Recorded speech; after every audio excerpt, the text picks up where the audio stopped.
बेटी अगर घर में है, जो खाए वो खिलाइए, जो पहने वो पहनाइए, पढ़े जैसे वैसे पढ़ाइए, लेकिन सर के ऊपर मत बिठाइए।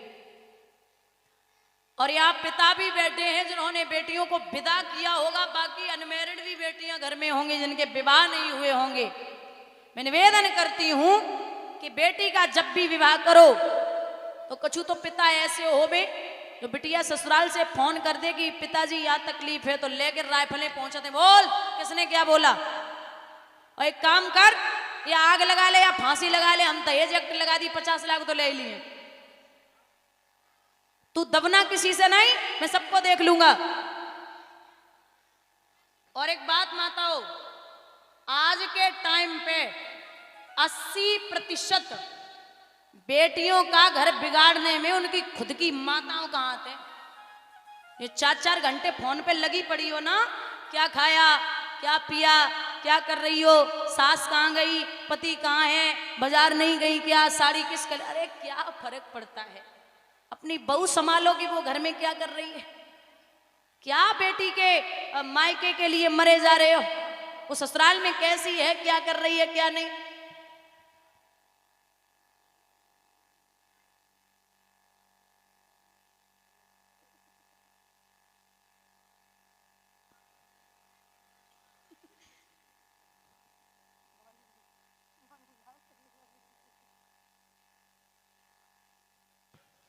बंधुओं, तो बेटियों, कितना भी धन हो बाप के पास, लेकिन बेटियों को यह सिखाना है कि पराए घर जाकर के लड़ना नहीं है, झुकना है थोड़ा सा।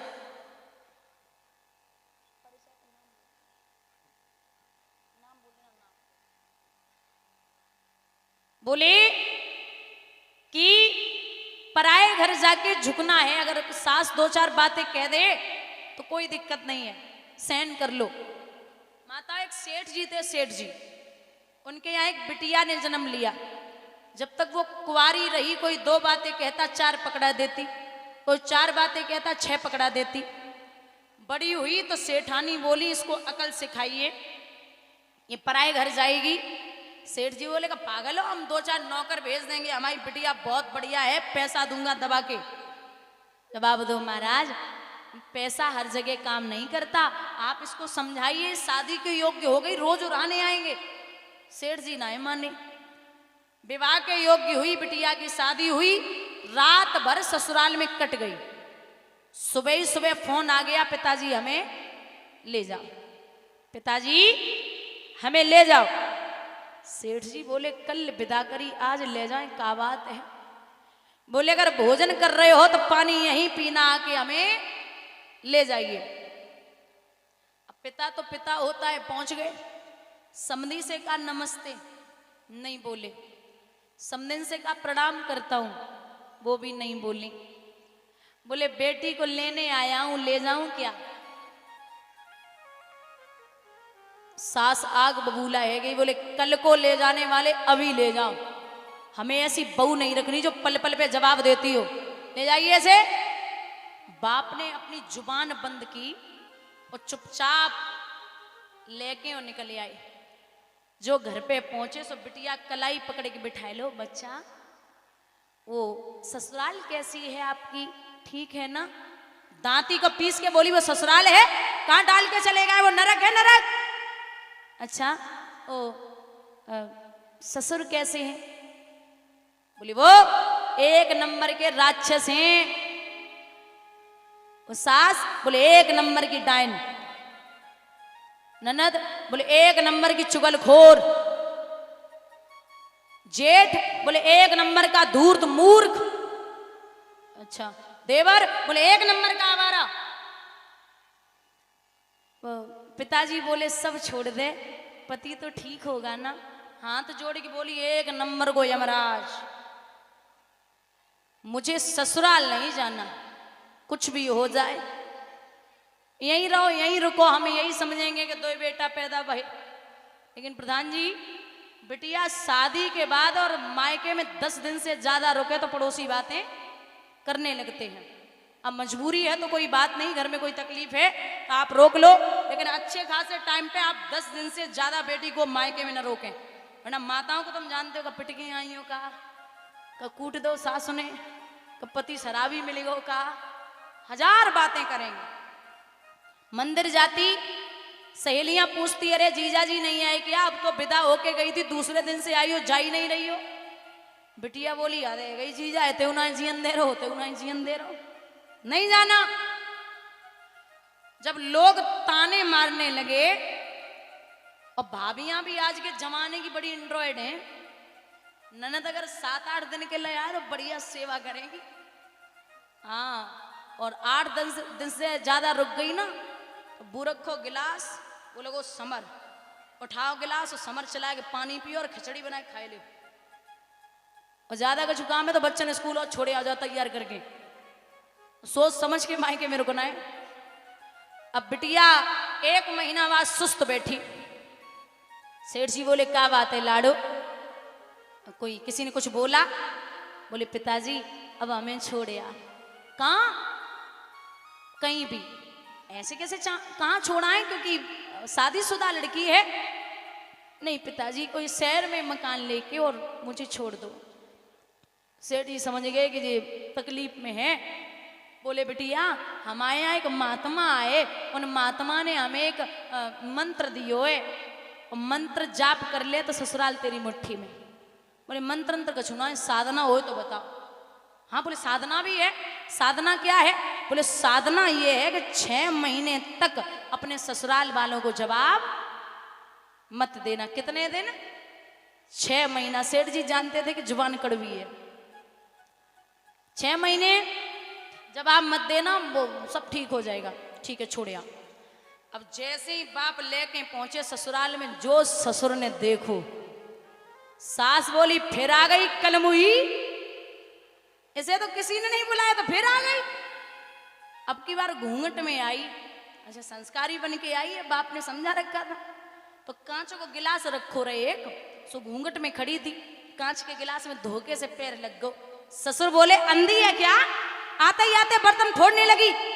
बिटिया ससुर को देखो और बाप को देखो, बोले वो 6 महीना बाद तुम्हें खोपड़ी पे न फोड़ो तो हम तो कोई क्या कहे, हम 6 महीना तुम्हें जवाब ना दे सकते, बाप ने मना किया है। अब पिताजी तो छोड़ के चले गए। बिटिया सुबह सुबह उठी, झाड़ू पोंछा, बर्तन कपड़े धुलना, प्रेस करना, खाना बनाना, सबका ख्याल रखती, सास से लगा करके जो छोटी ननद भी है उस तक का, पति का बेहद ख्याल रखती। मुंह से जो शब्द निकले सबसे पहले तैयार।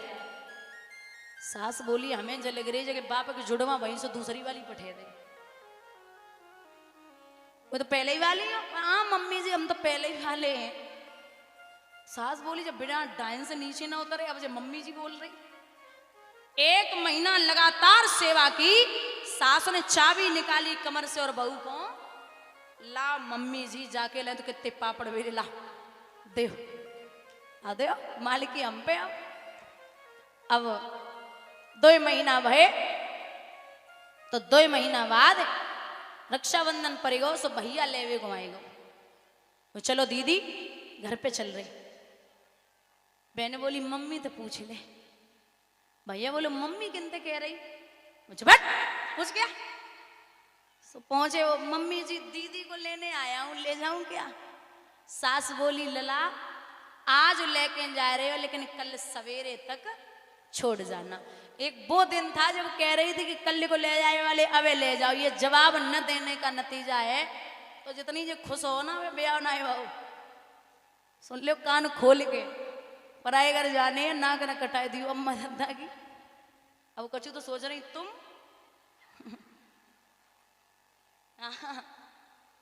हमारी सब पत्रा फट गई है। भैया यहाँ जब भैया लेके पहुंचो, पिताजी ने बिठाई लियो लाडो। बोले हाँ वो नरक ससुराल कैसी है। बोले पिताजी वो नरक नहीं वो स्वर्ग है। अच्छा राक्षस ससुर कैसे हैं। बोले वो मेरे पिता हैं। वो डाइन सास, बोले वो मेरी माँ का रोल अदा करती है। वो आवारा देवर वो मेरा छोटा भाई है, वो धूर्त मूर्ख जेठ वो मेरे बड़े भाई का रोल अदा करता है, चुगलखोर ननद बोले वो मेरी छोटी बहन है। सब छोड़ दे तो यमराज कैसो है। सो बिटिया ने बैग उठाओ बोरी बस्तरा बांध के चल दी। बोले देखो हमारे पति चाहे लंगड़े हो चाहे अंधे हो भिखारी हो चाहे दुर्बल हो, हमारे पति के बारे में कुछ मत बोलियो, हमारे पति हमारे लिए देवता है। सोई कलाई पकड़ के बिठाए लो लला, अब पता चलो कि साधना रंग ले आई। और ससुराल तेरी मुट्ठी में ना है, तूने 2 महीना जवाब ना दो, 6 महीना ना बीते, तू ससुराल की मुट्ठी में पहुंच गई। बोलिए गोविंद भगवान की।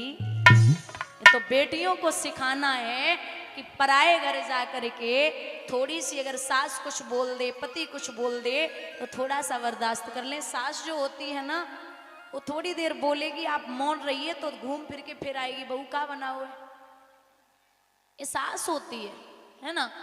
अब ऐसा ना है कि सास ऐसी हो कि बहू सांसों न लेन देवे, तो सास भी सास होती है।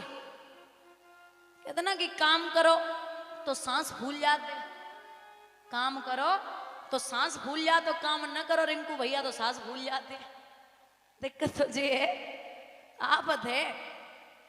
तो बंधुओं यहाँ बोले हैं ब्राह्मण देवता राजा सो कि अंगना में बिटिया कुआरी है मेरे बोले राजा, हाथ पीले करवा